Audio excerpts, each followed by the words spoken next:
This is what resolves guilt. How many of you have found you go away on a weekend retreat and somehow or other the grace of God touches you and you begin to unburden your life to another human being, and suddenly the burden of it all is lifted? You know, modern psychiatry thinks that it has discovered that one-on-one ventilation is good for the soul.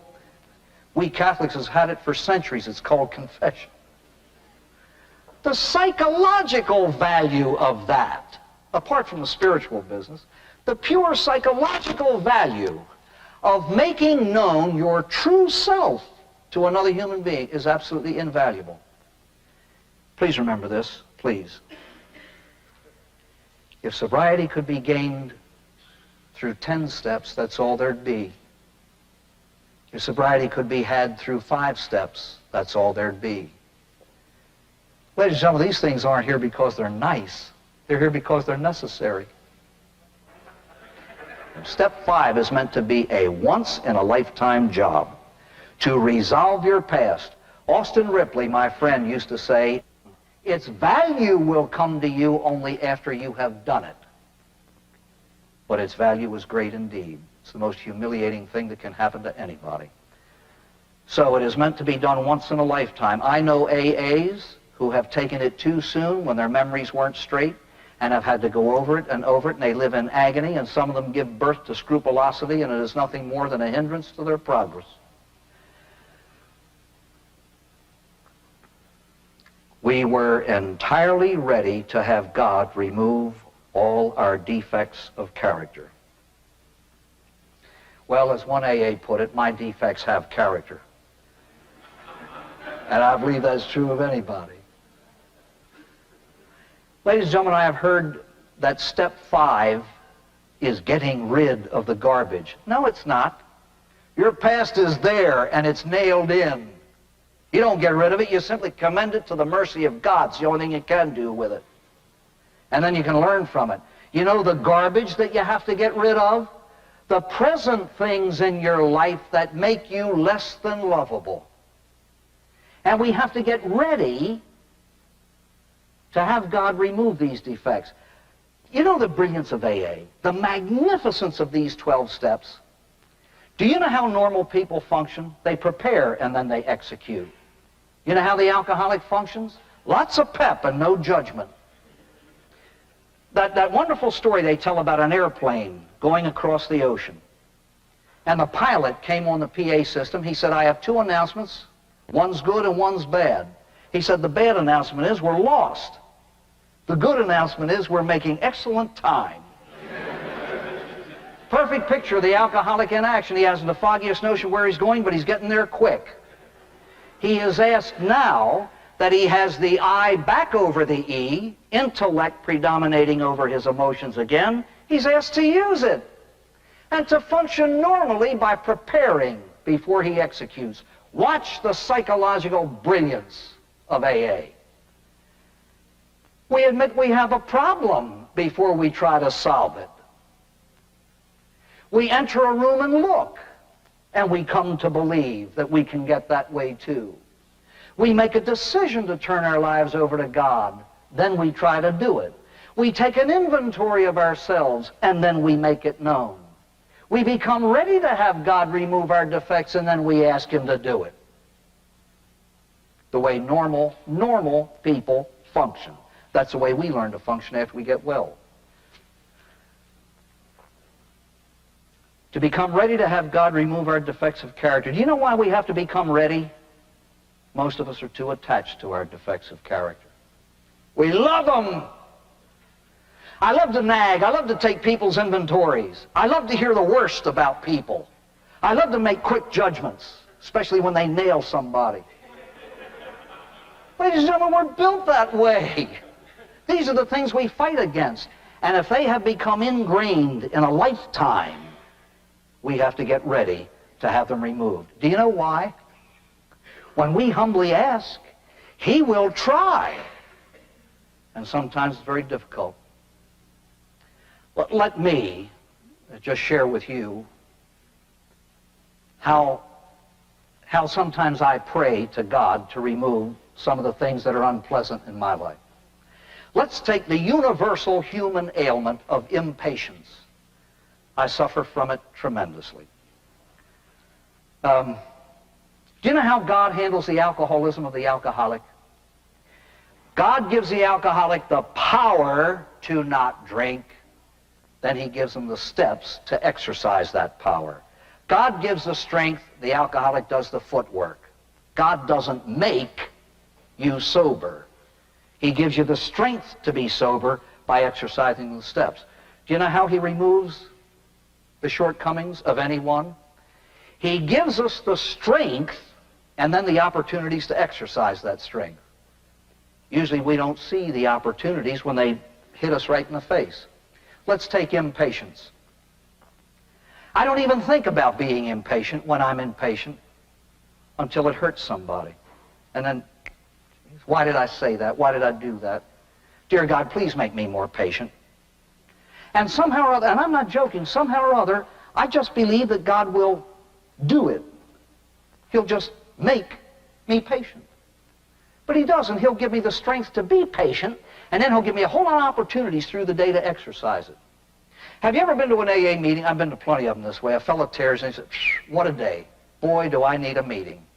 I had a flat going to work. I came home to find my wife had run off with my best friend. My grandmother died in childbirth. Somebody shot my dog. My house burned down. You know, all this and that. Oh, boy, do I need a meeting. And an old pro in the back of the room says, sounds to me like God gave you 100 opportunities to grow and you blew them all. What I have to do is recognize the hand of God in the little teeny things that happen to me during the day to exercise the strength for the very thing that I've asked him for. Humbly asked him to remove our shortcomings. Sometimes he does it in very, very painful ways to us. Very painful indeed. Prepare and then execute. Made a list of all persons we had harmed and became willing to make amends to them all. Have you ever found yourself in a position of owing an amend to somebody who owes an amend to you? Who acts first? Where do I get the strength to do what ought to be done? I've been to a lot of AA meetings in which people go through all the hell that they live through. It's wonderful. It's a great thing to reflect on the pain that alcoholism brought to you. Ladies and gentlemen, I am utterly convinced that meditation about pain is most valuable when we meditate not so much on the pain we suffered as the pain that we caused. And if we have taken an inventory as it should be made, we will have a list of those whom we had harmed. And we have to become willing to make amends, because some amends are almost impossible to make. Then we carried it out, the execution. We made direct amends to such people wherever possible, except when to do so would injure them or others. My friends, I think it is absolutely essential for the alcoholic to have the help of a sponsor or someone in making amends. Some amends are pretty serious. I have known people who have taken their fifth step, for example, to their spouse and absolutely destroyed another human being just in order to feel good. Have any of you ever heard this from a sponsor? Well, make amends, it'll make you feel good. That's not why you make amends. If it makes you feel good, fine. We make amends because they ought to be made. I compare making amends to paying your phone bill. If you want to grin while you're doing it, be my guest. But just pay the bill. Just pay the bill. If you get a kick out of it, that's fine. That's fine. Please get advice on this, please. Let me share something with you. A man went to a building in New York that was owned by a company that he had worked for. He was a writer. And he said in his drinking days, he did things that offended everybody. And he began to apologize from the chairman of the board in the penthouse office down. And he had a golden tongue. He could make a stone weep. He could. And he was giving this magnificent talk on alcoholism and what it had done to him and what it had made him do and how sorry he was that he had caused pain. And they were all patting him on the head and giving him cookies and milk, and he was having a wonderful time. And he went from floor to floor apologizing till he got to one man's office. And the fellow listened to his story. He said, Mister, direct quote, he said, "You were an SOB then and you're one now. Get out of my office." He was hurt and he was angry. And he ran to the elevator in that building and pressed the button, waiting for it to come so he could go and get a cab and go to the airport and go back to Chicago. He had forgotten all of the forgiveness that he had been given. He was only aware of his pain. And while he was waiting for that elevator, this thought struck him. That man did not have to accept my apology. I had to give it. Watch step 10, please. The brilliance of AA. She is a wise and loving mother. She knows that there is taking place a tremendous change in personality, in living, and everything else. But she is the realist. She knows the alcoholic is what he is. He was what he was. He did what he did. And given the chance, he might do a whole lot of things again. So she advises him, continue to take personal inventory, watch this, when wrong, promptly admit it. Now there are two things, obviously, to avoid here. One who does not promptly admit it because he doesn't like to admit mistakes. I do not like to be wrong. No one does. I mean, you can't be normal and enjoy being wrong. And so this is for those who balk at admitting a mistake. Then there's the other one, the peace at any price person.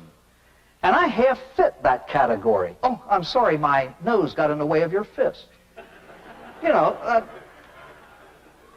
when wrong, promptly admitted it. You know what that does? It's a marvelous thing. It prevents new beginnings. Ladies and gentlemen, just listen to the words. Sought through prayer and meditation to improve our conscious contact with God as we understood Him, praying only for the knowledge of His will for us and the power to carry that out. You know why an alcoholic ought to pray? It's only fitting. It's only fitting for a person to have a working relationship with the God who gave him the priceless gift of sobriety. I just tell people, if you need someone to explain to you why you ought to pray to the God who gave you sobriety, there isn't a person on earth can explain it. What else is there to say? What is God's will for the alcoholic? Get sober and stay sober and do these things. You can go to your grave on that minimal amount. I have heard too many alcoholics say, when I was drunk, I used to bargain with God. Get me out of this and I'll never drink again, but today I meditate on it. Don't you ever undermine or understate the prayers you said when you were drunk. They were the best prayers you ever said. He answered them. You're here. The prayer of a drunk is the prayer of a soul in pain. And those are the souls that God loves best. Don't ever forget that. You know why we have different kinds of prayer? For different occasions. I always compare prayer to clothing. You don't wear a bikini to the Arctic. You don't wear a parka at the equator. And so there are times to meditate when you feel like it and when you're capable of it. But did you ever try to meditate with a toothache? Did you ever try to contemplate after major surgery? Did it ever occur to you that sometimes the little prayers your mother taught you are the only link you might have to heaven at any moment in your life?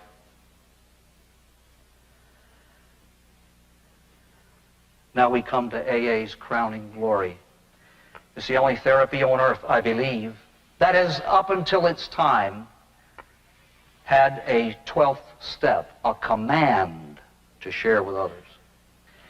Ladies and gentlemen, elsewhere I speak of gratitude, but the loveliest definition I ever heard in my life was from Austin Ripley. He defined it as the golden tray on which I offer to others what God has given me.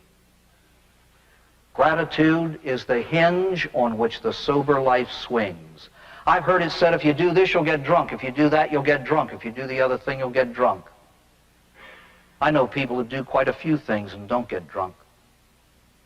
But I guarantee you this, it is impossible to stay sober without gratitude. You know what step 12 is? Having had a spiritual awakening as the sole result of these steps. In other words, 12 comes after the first 11. We tried to carry this message to alcoholics and to practice these principles in all our affairs.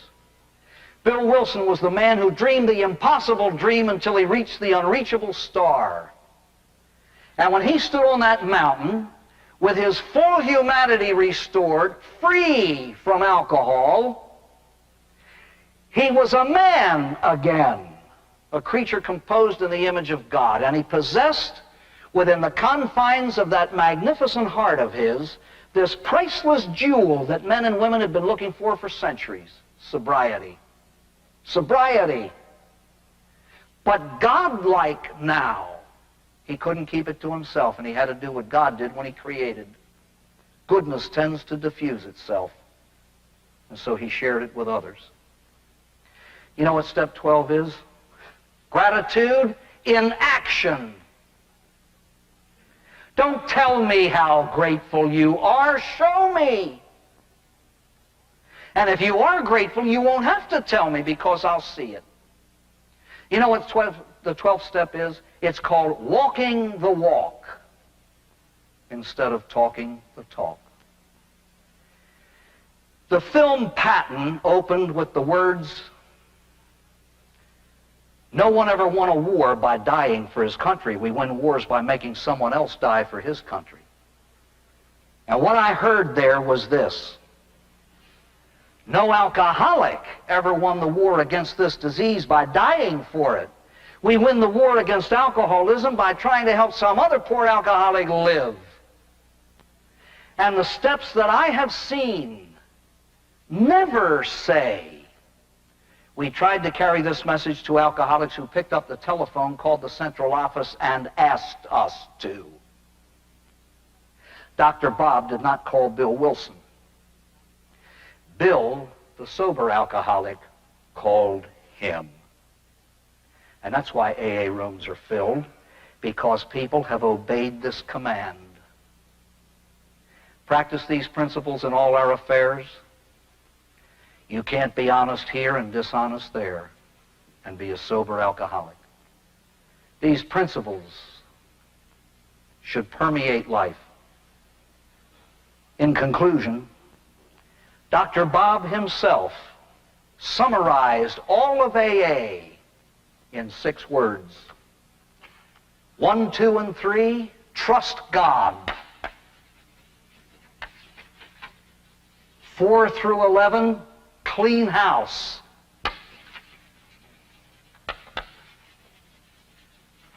Step 12, help others.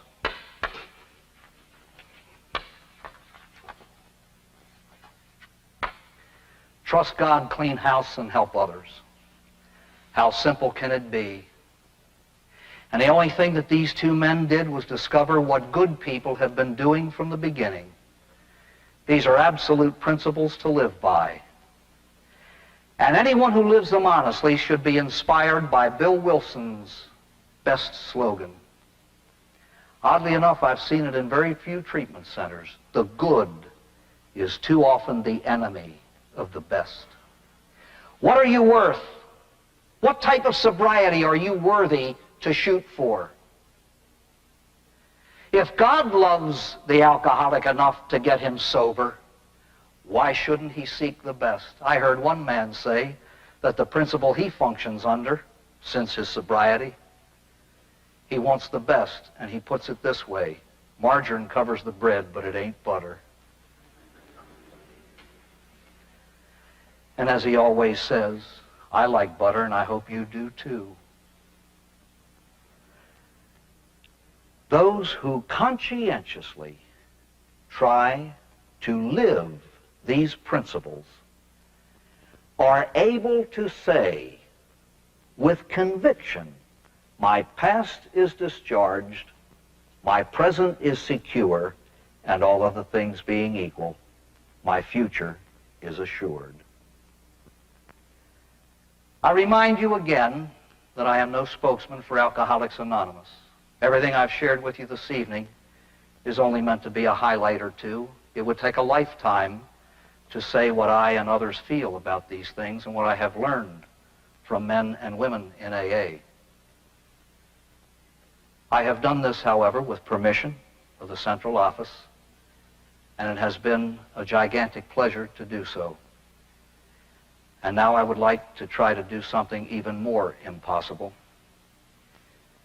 and express to the men and women of all ages in AA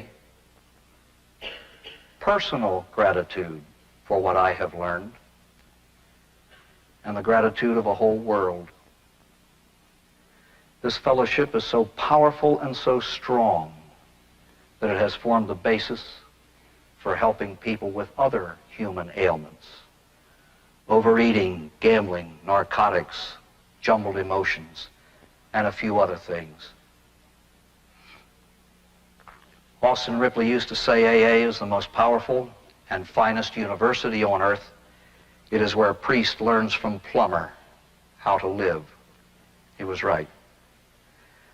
So to all of you in AA, I express my own gratitude for all you've done for me and for all you have given to the world in your silent, anonymous way. To ask God to bless you seems too short.